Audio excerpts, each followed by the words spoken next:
Hi boys and girls, it's Miss Vranis, and today we're going to be reading a book called Bubba the Cowboy Prince, a fractured Texas tale.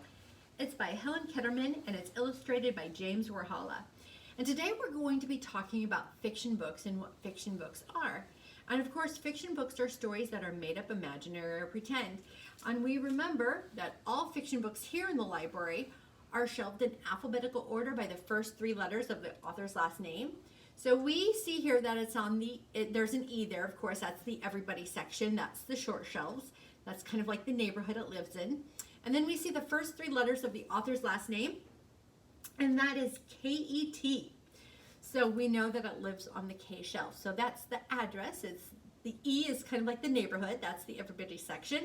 And then like the street it lives on is the K street because it has K-E-T, which is the first three letters of the author's last name. So fiction books are great because anything can happen in a fiction book. Sometimes it can seem real, sometimes it can seem completely crazy. And we're going to be diving a little bit more into fiction books. We're going to talk more about genres, but we're just doing kind of an overall review of what fiction books are. I love this story. It's one of my favorites. And here we have our cast of characters here. We have Bubba, we have Dwayne, we have Milton, and of course we have the wicked stepdaddy. This is Miss Lurleen.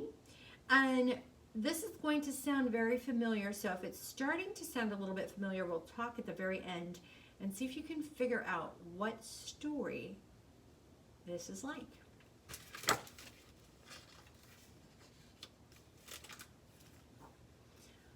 Once, a strapping young feller named Bubba lived on a ranch with his wicked stepdaddy and his hateful and lazy stepbrothers, Dwayne and Milton.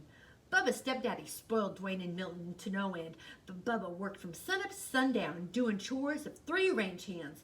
Bubba never complained, though. He loved ranching.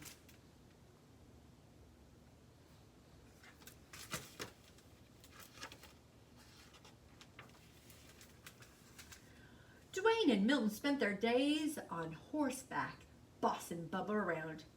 "Get them doggies along there, Bubba," ordered Dwayne. "Yeah, watch out from the cow patties," added Milton. "You know how Daddy hates for you to track up the house."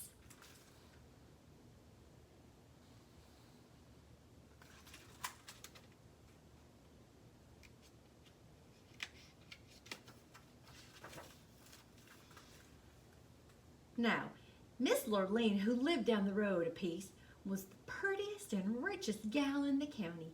She owned the biggest spread west of the Brazos, and she loved ranching too. But it was lonesome work, and after a while she decided it was time for some companionship. "I aim to find myself a feller," she said, "one who loves ranching as much as I do, and it wouldn't hurt if he was cute as a cow's ear either." Miss Lurleen decided to throw a ball. She sent invitations to all the ranchers in Texas.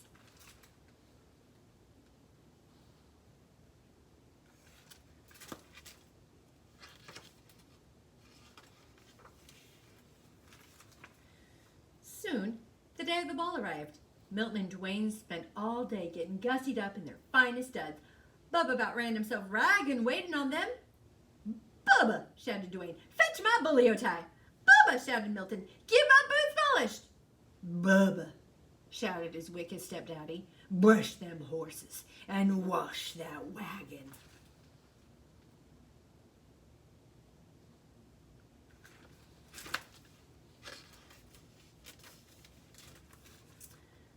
By the time Dwayne and Milton and their wicked stepdaddy were ready to go, Bubba was exhausted. Still, as they climbed into the wagon, Bubba asked, "Can't you wait for me to get ready? I want to dance with Miss Lurleen too."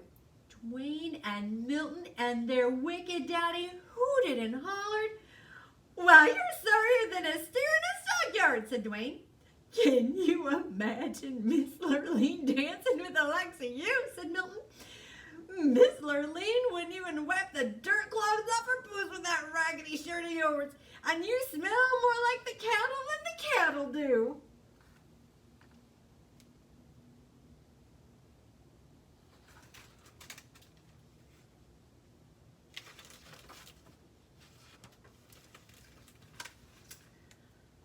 Bubba took a look at himself, and it was true. He didn't have a decent shirt to wear. His boots were downright disgraceful, and he did smell a bit rough. Milton and Dwayne were right. Miss Lurleen wouldn't dance with the likes of him. Bubba hung his head. He felt lower than a rattlesnake in a gully. Milton and Dwayne and their wicked daddy went off to the ball. Bubba mounted his horse and headed for the pasture to check on the herd. The sky was getting darker than a black bull at midnight. It looked like a Texas thunderstorm was brewing.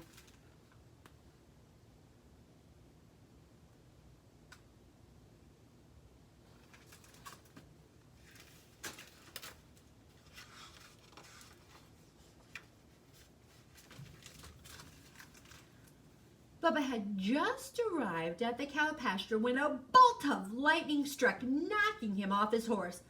Bubba was stunned for a moment, but when he picked himself up, he heard a voice.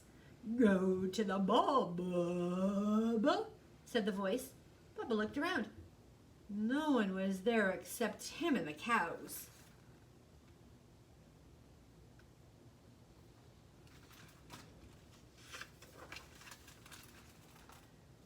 Now, Bubba figured he'd bonk the bejeebers out of his bean because the voice was coming from a cow. She chewed her cud for a moment and then said, "I'm your fairy god cow and I can help you go to the ball." Bubba sat up, rubbing his head. I'd like to go, Miss God Cow, but shoot, I don't have a thing to wear." The fairy god cow swooshed her tail, and Bubba's raggedy clothes changed into the handsomest cowboy duds he'd ever lay his eyes on. His jeans were crisp, his boots were shiny, his shirt was dazzling, and his Stetson was wider than a new salt lick. "Why, I do look downright purty," said Bubba.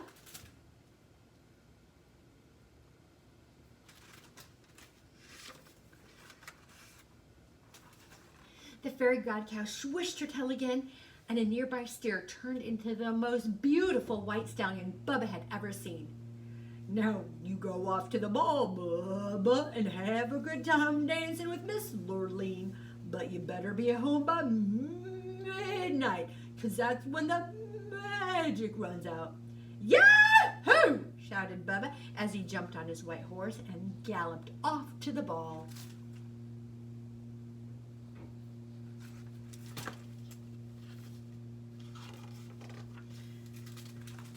When Bubba arrived, the hoedown was in full swing, but every time Miss Lurleen finished a dance, she yawned. "There goes another $10 Stetson on a $5 head," she said, and she complained, "Where are all the real cowboys?" By the time it was Bubba's turn to dance with Miss Lurleen, it was almost midnight. Soon as she saw Bubba, Miss Lurleen's eyes lit up. "Why, you're cute as a cow's ear," she said. Bubba blushed, then took Miss Lurleen in his arms and started dancing. Dwayne and Milton turned purple with jealousy. "Who is that dude?" asked Dwayne. I don't recall seeing him before, but he looks mighty familiar," said Milton.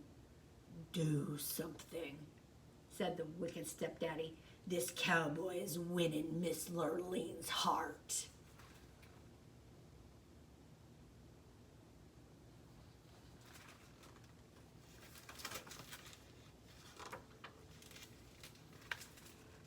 As it turned out, Milton and Dwayne didn't have to do a thing because Bubba and Miss Lurleen were in the middle of the do-si-doing when the clock struck midnight.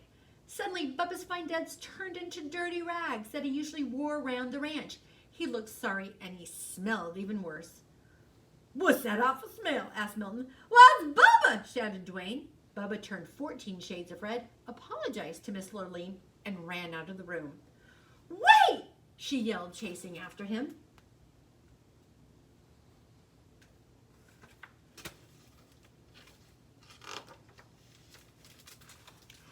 But Bubba didn't wait. He jumped on his cow and lumbered off into the night. In the ruckus, he lost one of his dirty cowboy boots. Miss Lurleen clasped it in her arms. "This is the boot of a real cowboy and the man I want to marry, and I aim to find him."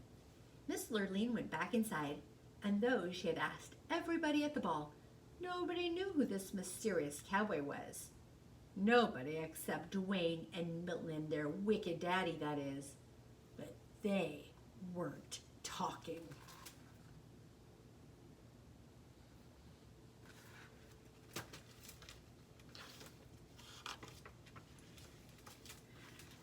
The next day, Miss Lurleen went from ranch to ranch looking for the cowboy who owned the boot. When she came to Dwayne and Milton's ranch, both brothers tried the boot on, but it didn't fit. Miss Lurleen had just climbed onto her horse to leave when Bubba rode up. He was dirty and sweaty and smelly from working with the cows, and he was wearing only one boot.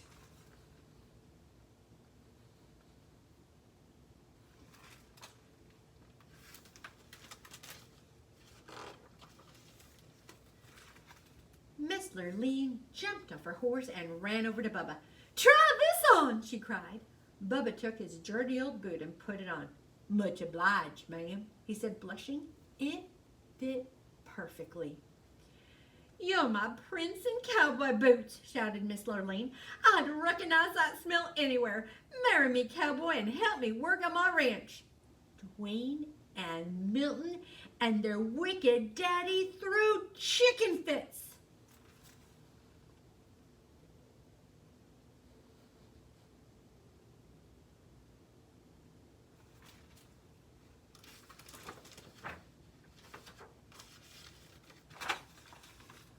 But Bubba just smiled, and he and Miss Lurleen rode off into the sunset. They lived happily ever after, roping and cowpoking and getting them doggies along. The end. And boys and girls, I bet you know what this story is based off of. Cinderella, of course. And we know this is a fictional story, and of course Cinderella is also a fictional story, and it's fun to read fiction books because they can just take our imaginations so many places. So today we're going to kind of review what fiction books are. So here is your little sheet that you're going to be doing today, and it kind of talks about what fiction books are, and then there's some true and false questions there, and you can circle the books that are fiction, and of course you can color them also. And then you can design your own book cover. If you were to ever design a fiction book, what would it be? And you can do a little title there. And I hope you had fun, and I'll see you next week. Bye.